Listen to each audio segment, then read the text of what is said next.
The winners of the weekend of the Big 12. Let me tell you what. We're going to get to the losers later, the Houstons of the world, the Texas Techs, the Baylors, but these winners, the UCF Knights.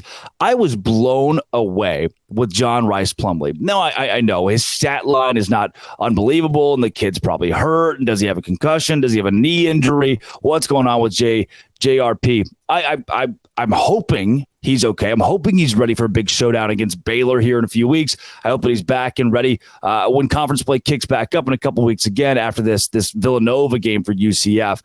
I was wholly impressed with what he did for UCF in just being that dog. He put the team on his back when it mattered the most. He carried them down the field, and he made it work. His 2 interceptions were fluky, tip ball drill. What are you going to do? But my new favorite UCF player, it was John Rice Plumlee. My new favorite UCF player, Colton Boomer. Remember the name. 4 for 4 field goals, 2 of which were over 50 yards, 1 of which was a 55-yard knock, and another was a 40-yard game winner. UCF, the first team in like a millennia to beat Boise State in Boise State's home opener. They are now 0-2. UCF now 2-0. And this sneaky team that can make some noise in the Big 12 this season seems even sneakier. We are really squarely talking about UCF upsetting some folks and being a dangerous squad in the Big 12. UCF, you are my first winner of the week. My second winner of this week. Do I get to I won't give credit to Utah, but you'd be up there, Utah. It's Cincinnati. Cincinnati going on the road against Pittsburgh's a game where everybody had to kind of count it out. It's like, Pitt's been good the last couple of years. They've had some pretty good quarterbacks. What are the odds that Cincinnati under Scott Satterfield can walk in and win? How about walk in and dominate? 27-7. So we've been talking about UCF and BYU and who else of the 4 and then the other Pac-12 schools can come in and make noise. We have overlooked Cincinnati, and Cincinnati proved that was a mistake. Now, not a lot of people were very high on Emory Jones coming into this season. 18 for 26, 125 yards. That's efficient enough, right? Efficient enough, and it's simple. Scott Satterfield, they're not going to expand, going to really make this a complex playbook for Emory Jones. You don't need to. A couple of touchdowns, interception as well. You say, hey, Emory, we're going to make it real simple for you. You go out, you execute. What did he do? He did plenty enough for Cincinnati to win against Pittsburgh on the road. Emory Jones, I was impressed. I've been impressed the last 2 weeks with how he has controlled the game. Reminds me, and not even like stylistically, but just remember, okay, A.J. McCarron, Alabama had that weird stint of like 5 years where the quarterback wasn't that good. He was just like a fit the role guy. Just you go out there and you do the thing that we ask you to do and we win ball games. That's how I see Emory Jones. And that's not a slight to the kid. It's not a slight to the kid at all. But 18 completions for only 125 yards, 4.8 yards per completion. It shows, and I watched the majority of the highlights as well, that this is, I had like the 5 different games on. This was one of them.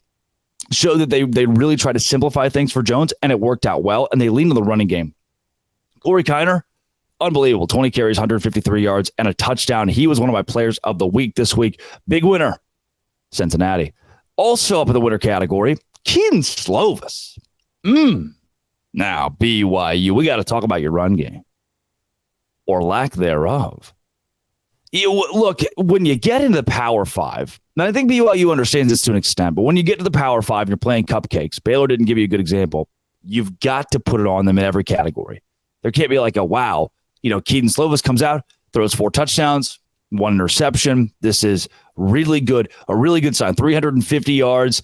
Kedon Slovis, he's going to be that guy, adds a touchdown on the ground, 5 total TDs. Let's go. 23 carries. 46 yards against the cupcake Southern Utah. You just can't have that.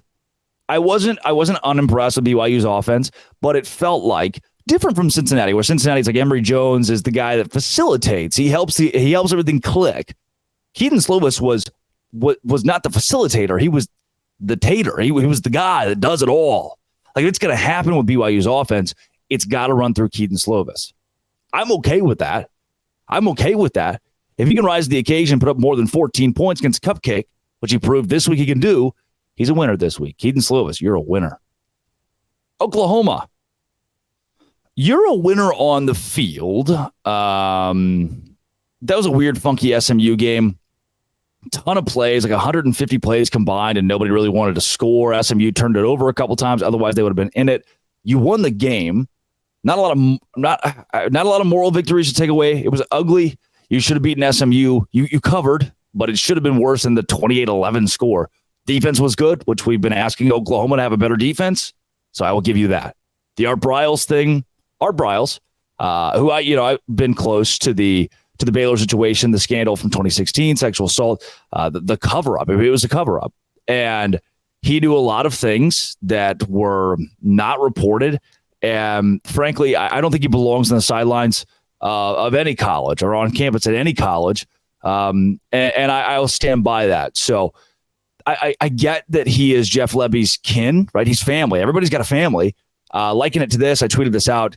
It is if Benito Mussolini is your uncle. You love him, Uncle Benito. You love him because he's your uncle. So you hang out with him at Thanksgiving. You're like, well, did some really terrible stuff.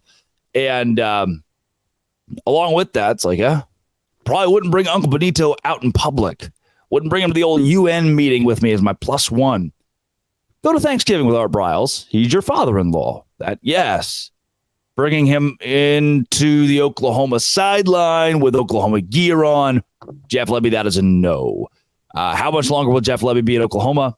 I don't know, but even Oklahoma fans are saying fire him now. Pretty interesting. Another winner, K-State. Only saw the highlights of this game. Didn't want to be invested. Was surprised the line was where it was, 15? I took it on FanDuel and I hit.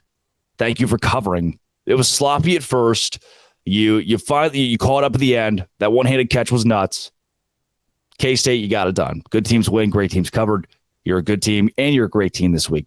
I still think Kansas State is a legitimate pick to win the conference, to win the Big 12 conference this season and go back to back right here on Locked On Big 12, part of the Locked On Podcast Network. It is your team, and it is every day.